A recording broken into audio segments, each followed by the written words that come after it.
I have Larry David calling for you. And I was like, oh my God. I was like, but I knew, I was like, I think I got cut. And he picks up, he goes, he doesn't even say hello. He goes, I had to cut you. He just cuts right to the chase. But I'll have you back. I'll have you back. First off, what was it like riffing and improvising with Larry? Because that had to be a lot of pressure. Yes, it was, but he is so fun and supportive and collaborative that it diffuses that fear almost immediately. That's awesome. Because it's in the best interest of the show for you to be loose. And he's a generous laugher, I've heard. Such a generous laugher. I mean, the first thing out of my mouth, he broke and his jaw detached and he did that big booming, that big LD laugh. Yeah. And LD. I like you're on LD terms. LD, with him. LD. I just like saying it. But I was. We all like saying it, yeah.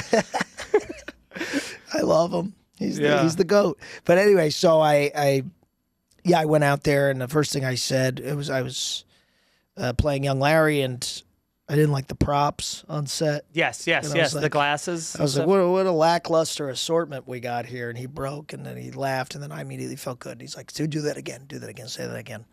Yeah. And he would do that. We'd be riffing a bit. He goes, "Oh, do that again, but don't say fuck." Or he'd do it again. That's great. Let's do that one more time. You know what I mean? Fun. And so these takes would go on for 10 minutes, but for me, they weren't long enough. Like I just kept doing. God. And then you see the show and they condense it so much. I'm like, fuck, I'd give anything to see those longer cuts. Right. Just because we had so much fun and there was so much there. It's got to be so hard in the edit to like get it down to like, you know? Jeez. But the coolest. And you had like that big reveal at the end where you're like, it was like with the crowd part, you're like, it was Larry. I remember that whole I know who did it. Yeah, that's like you're like the whatever that is, like the payoff. That's like you're like the one that gives that last, What's really cool is, I knew Larry from SNL. He was Bernie and he was always my hero. He was the host when I did the my weekend update thing. So I was like, oh, the one table read I didn't fuck up. Great. Larry was there. That makes me so happy.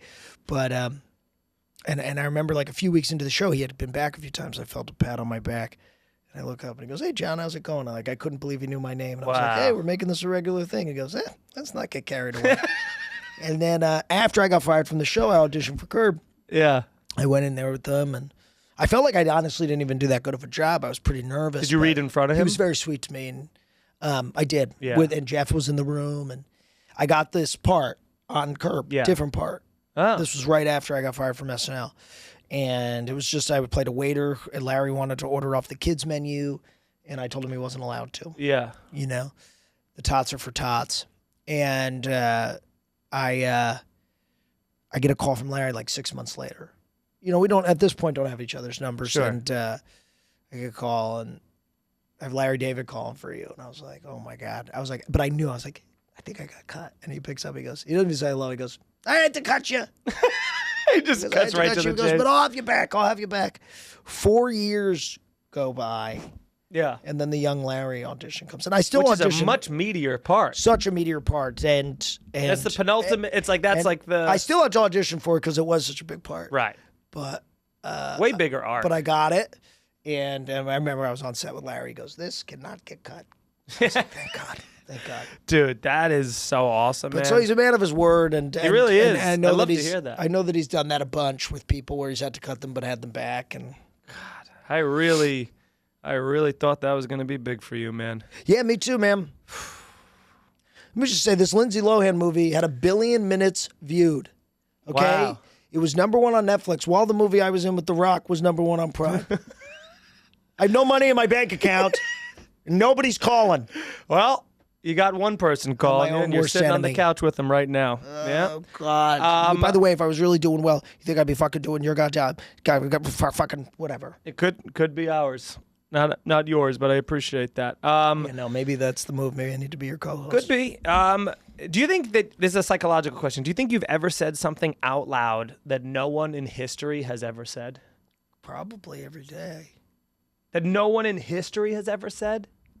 Everyone's been like, "Oh, what am I doing with my life?" There's been millions of people who've said that. Yeah. You think you've ever said something truly unique like that like no one? Yeah, from but the I can't Romans... think of it right now. But I know it's come out of my mouth. Mine would be like, hey, did any of you see that Jon Rudnitsky movie?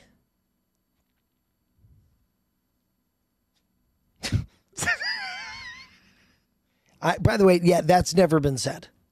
I agree with you. Yeah, they go like the Reese Witherspoon movie that You're John's taking in. shots, like Zach Galifianakis would take these shots at like Brad Pitt. Right.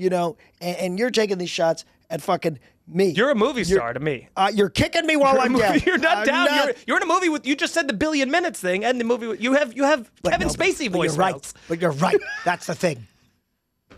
Nobody fucking knows. Everybody's seen the Lindsay Lohan movie, but nobody knows that I'm in it, even as you're staring at me, because you do a great job of blending in. I'm a guy in a sweater.